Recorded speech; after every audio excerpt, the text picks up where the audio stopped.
Indian ചരിത്രത്തിലെ നിർണായക കാലഘട്ടമായ 1857 മുതൽ 1947 വരെയുള്ള സംഭവ വികാസങ്ങളെക്കുറിച്ചാണ് ഈ ഭാഗത്തിലൂടെ വിശദമായി അവതരിപ്പിക്കാൻ ശ്രമിക്കുന്നത്.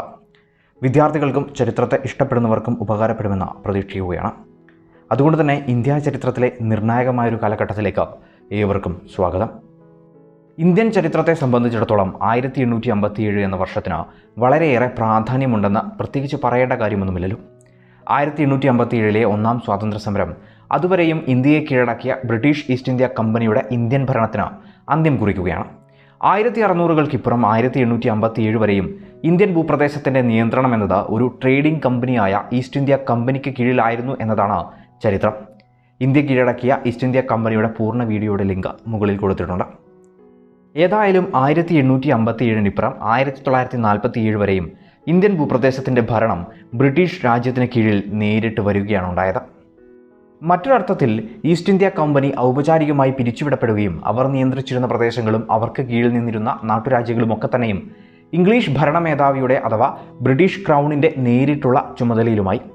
1857 മുതൽ 1947 വരെയുള്ള ഈ കാലഘട്ടമാണ് യഥാർത്ഥത്തിൽ ബ്രിട്ടീഷ് രാജ് എന്ന വിശേഷണത്തിൽ വരുന്നത്.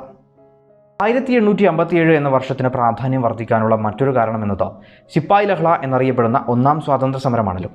ഒന്നാം സ്വാതന്ത്ര്യ സമര ചരിത്രത്തെക്കുറിച്ചും വിശദമായി പറയുന്ന വീഡിയോയുടെ ലിങ്ക് മുകളിൽ കൊടുത്തിട്ടുണ്ട്. 1800 വരെയും ഈസ്റ്റ് ഇന്ത്യ കമ്പനി വളരെയധികം യുദ്ധങ്ങൾ ഇന്ത്യൻ മണ്ണിൽ നടത്തുകയും അതിലൂടെ അവരുടെ സാമ്രാജ്യത്വ വികസനം നിർമ്മിച്ച് അവർക്ക് കീഴിലോ അവരുടെ നിയന്ത്രണത്തിലൂടെയുള്ള ടെറിട്ടോറിയൽ എക്സ്പാൻഷൻ കൊണ്ടുവരികയാണ് ഇവിടെ ചെയ്തത്. എന്നാൽ 1800കൾക്കിപ്പുറം നിയമനിർമ്മാണങ്ങളിലൂടെയും മറ്റും ഇന്ത്യൻ വ്യവസ്ഥയെ തന്നെ മാറ്റിക്കൊണ്ട് അവർക്ക് കീഴിൽ കൊണ്ടുവരാനുള്ള നടപടികളാണ് ഈസ്റ്റ് ഇന്ത്യ കമ്പനി എടുത്തത്. ഇത് സ്വാഭാവികമായും വലിയ എതിർപ്പിന് കാരണമാവുകയും ചെയ്തു. ഇത്തരത്തിൽ ബ്രിട്ടീഷ് ഈസ്റ്റ് ഇന്ത്യ കമ്പനിയുടെ ഇന്ത്യൻ കൈകടത്തലുകളാണ് 1857 വിപ്ലവത്തിന് തുടക്കമിട്ടത് എന്ന് പറയാം. ഇന്ത്യൻ രാഷ്ട്രീയത്തിലും സാമ്പത്തിക വ്യവസ്ഥയിലും ജനങ്ങളുടെ സാമൂഹ്യ അവസ്ഥകളിലും മതകാര്യങ്ങളിലുമൊക്കെ ഇടപെട്ടതോടെ ഇംഗ്ലീഷുകാരോട് ഇന്ത്യയിലെ ജനങ്ങൾക്ക് കടുത്ത ശത്രുത ഉണ്ടാവുന്നതിന് കാരണമായി മാറി. അതിനോടൊപ്പം തന്നെ ഡോക്ട്രൈൻ ഓഫ് ലാബ്സ് അഥവാ ദത്താപഹാര നിയമം ഏർപ്പെടുത്തി ഇന്ത്യൻ നാടുവാഴികളുടെ പരമ്പരാഗതമായ അവകാശത്തിൽ കൈവച്ചത് ഇന്ത്യയിലെ പല നാട്ടുരാജാക്കന്മാർക്ക് മുന്നിൽ ബ്രിട്ടൻ്റെ സാമ്രാജ്യത്വ വികസന നയത്തെ സംബന്ധിച്ചുള്ള ഒരു തുറന്ന കാട്ടലായിരുന്നു. കൂടാതെ ഔദ് പിടിച്ചെടുത്തതോടെ ഈ മേഖലകളിൽ ധാരാളം പേർക്ക് തൊഴിൽ ഇല്ലാതാവുകയും ചെയ്തു. പേഷ്വ ആയിരുന്ന ബാജിറാവു രണ്ടാമൻ്റെ പുത്രനായ നാനാ സാഹിബിന് പെൻഷൻ നിഷേധിച്ചതും ജാൻസിയിലെ റാണിയായ ലക്ഷ്മിഭായിയെ സ്ഥാനഭ്രഷ്ടയാക്കി ആ രാജ്യം ബ്രിട്ടീഷ് ഇന്ത്യയിൽ ലയിപ്പിച്ചതും മുഗൾ രാജാവിനെ കൊട്ടാരത്തിൽ നിന്ന് മാറ്റിയതുമൊക്കെയായി ഈ മേഖലകളിൽ ബ്രിട്ടീഷിനെതിരെ പൊതുവായൊരു ശത്രുത ഈ കാലഘട്ടത്തിൽ രൂപപ്പെടുകയുണ്ടായി. ഒപ്പം തന്നെ ഇന്ത്യൻ സൈന്യം ഇംഗ്ലീഷ് സൈനികരെക്കാൾ വളരെ വലുതായിരുന്നെങ്കിലും അവർക്കൊന്നും തന്നെ വലിയ ശമ്പളമോ സുബേദർ റാങ്കിന് മുകളിലേക്ക് ഉയരാനോ ഉള്ള സാഹചര്യങ്ങളില്ലായിരുന്നു. ഏറ്റവും ഒടുവിൽ പശുവിൻ്റെയും പന്നിയുടെയും കൊഴുപ്പുള്ള എൻഫീൽഡ് തോക്കുകൾ വന്നത് പ്രശ്നങ്ങളെ സങ്കീർണമാക്കി. അപ്രകാരം മംഗൾ പാണ്ഡെ ബ്രിട്ടീഷിന് നേർക്ക് ആദ്യമായി വെടിയുതിർത്തു.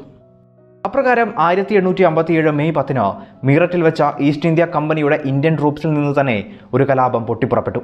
തൊട്ടടുത്ത ദിവസം തന്നെ, അതായത് 1857 മെയ് 11 ഇന്ത്യൻ ട്രൂപ്സ് ഡൽഹിയിലേക്ക് മാർച്ച് ചെയ്യുകയും ബഹദൂർ ഷാ രണ്ടാമനോട് വിപ്ലവം നയിക്കാൻ ആവശ്യപ്പെടുകയും ചെയ്തു. ഒരുപാട് പേരുണ്ടായിരുന്നെങ്കിലും ബഹദൂർ ഷാ, അദ്ദേഹത്തിൻ്റെ ബന്ധുവായ ഫിറോസ് ഷാ, ജാൻസിയിലെ റാണി ലക്ഷ്മിബായ്, താന്തിയ തോപ്പി, നാനാ സാഹേബ് തുടങ്ങിയവരൊക്കെയാണ് 1857 മുന്നേറ്റത്തിന് പ്രധാനമായും നേതൃത്വം കൊടുത്തവർ. മീററ്റിൽ പൊട്ടിപ്പുറപ്പെട്ട കലാപം വളരെ പെട്ടെന്ന് തന്നെ ഉത്തരേന്ത്യയുടെ മറ്റ് ഭാഗങ്ങളിലേക്കും പടർന്നു പിടിക്കുകയുണ്ടായി. ആഗ്ര, ഡൽഹി, ലക്നൗ, കാൺപൂർ തുടങ്ങി പല മേഖലകളിലേക്കും ഇത് വ്യാപിച്ചു. അതുവരെയും ഈസ്റ്റ് ഇന്ത്യ കമ്പനി അതുപോലൊരു ആക്രമണത്തെ നേരിട്ടിട്ടുണ്ടായിരുന്നില്ലല്ലോ. അങ്ങനെ ബ്രിട്ടീഷ് സേന പ്രതിരോധം തുടങ്ങുകയും കലാപത്തെ ഘട്ടം ഘട്ടമായി അടിച്ചമർത്തുകയും ചെയ്തു. 1858 ജൂൺ 20 ഗ്വാളിയർ കോട്ട ബ്രിട്ടീഷ് പിടിച്ചെടുത്തതോടെ ഒന്നാം സ്വാതന്ത്ര്യ സമരം അവസാനിച്ചെന്ന് പറയാം. മറ്റൊരർത്ഥത്തിൽ ഒന്നാം സ്വാതന്ത്ര്യ സമരം 1.5 വർഷം നീണ്ടു നിൽക്കുകയുണ്ടായി.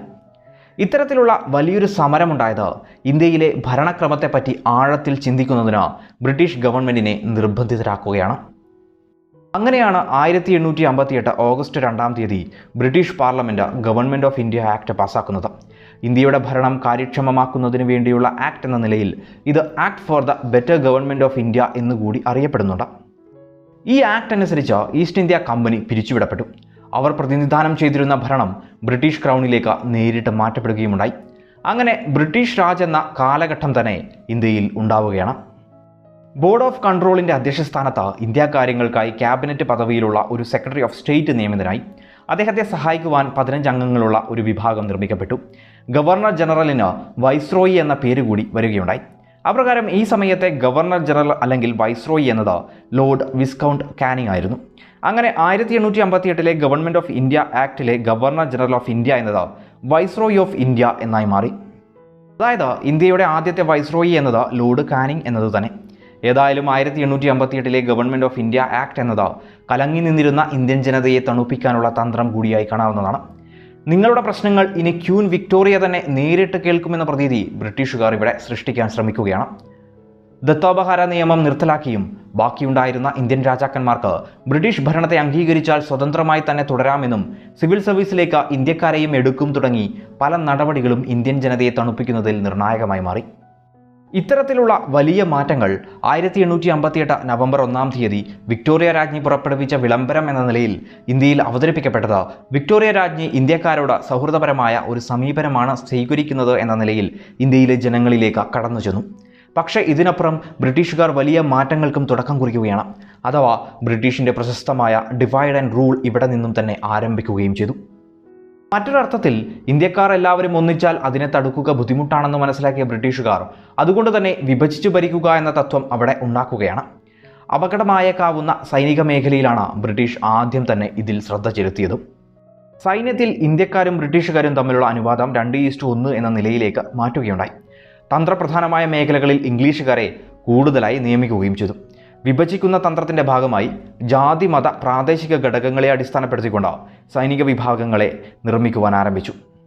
1857 കലാപകാലത്ത് ബ്രിട്ടീഷുകാരെ സഹായിച്ച വിഭാഗങ്ങൾക്ക് സൈനിക മേഖലയിൽ പ്രത്യേക പരിഗണന നൽകുകയും കലാപത്തിൽ പങ്കെടുത്ത വിഭാഗങ്ങളെ കടുത്ത വിവേചനത്തിന് ഇരയാക്കുകയും ചെയ്തു. ഇത്തരത്തിൽ ദേശീയ വികാരം എന്ന ഒരു സംഭവത്തെ പൂർണ്ണമായും ഇല്ലാതാക്കാനും സൈനികരെ തന്നെ വേർതിരിക്കാനുമുള്ള ബോധപൂർവമായ ബ്രിട്ടീഷിൻ്റെ ഒരു തന്ത്രം തന്നെയായിരുന്നു ഈ കാലത്ത് എടുത്ത നടപടികൾ. ഇത്തരത്തിൽ പുറത്ത് ഇന്ത്യയിലെ ജനങ്ങൾക്കായി പുതിയ നിയമങ്ങൾ കൊണ്ടുവരുന്നു എന്ന പ്രതീതി ഉണ്ടാക്കിയെങ്കിൽ പോലും പുറകിൽ വിഭജിച്ചു ഭരിക്കുക എന്ന നെറികെട്ട തന്ത്രത്തിലേക്ക് ബ്രിട്ടീഷ് കടന്നു ചെന്നിരുന്നു. 1857 കലാപത്തിൽ ബ്രിട്ടീഷുകാർ നടത്തിയ അരുംകൊലകൾ ബ്രിട്ടീഷിനോട് അകൽച്ച വർദ്ധിക്കുന്നതിന് ഒരു കാരണമായി മാറുകയുണ്ടായി. മറ്റൊരർത്ഥത്തിൽ ബ്രിട്ടീഷ് സാമ്രാജ്യത്തോട് ഉയർന്നു വന്ന ശത്രുതാ മനോഭാവത്തിൻ്റെ ഒരു അടിസ്ഥാനവും 1857 പോരാട്ടം തന്നെയായിരുന്നു.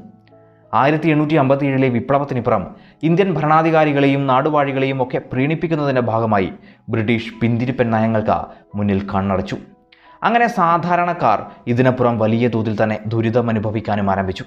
ഇത്തരത്തിലുള്ള ഒരു നടപടി ആ കാലത്തെ രാഷ്ട്രീയ സാമൂഹിക രംഗങ്ങളിലും വലിയ മാറ്റങ്ങൾക്ക് കാരണമായ ഒരു തുടക്കത്തിന് വഴിയൊരുക്കുകയാണ് ചെയ്തത്. മറ്റൊന്ന്, ഇത്തരത്തിലുള്ള സംഭവ വികാസങ്ങളും കലാപങ്ങളും ഒക്കെ പിൽക്കാലത്ത് ഇന്ത്യൻ ദേശീയ നയത്തെ തന്നെ ഉയർത്തുന്നതിനും കാരണമായി മാറി. ഏതായാലും പിൽക്കാലത്തുണ്ടായ ഇന്ത്യൻ സ്വാതന്ത്ര്യ സമരത്തിന് ആകെ തന്നെ കരുത്തു പകരുന്നതിനും പഴയകാല ചരിത്ര സംഭവങ്ങൾ നിർണായക ഘടകങ്ങളായി മാറുകയുണ്ടായി. ഏതായാലും 1858 മുതൽ 1900 വരെയുള്ള കാലഘട്ടം ഇന്ത്യയിൽ വലിയ മാറ്റങ്ങൾക്ക് തുടക്കം കുറിക്കുകയുണ്ടായി. ആ ചരിത്രം അടുത്ത ഭാഗത്തിലൂടെ പരിചയപ്പെടുത്തുന്നതാണ്.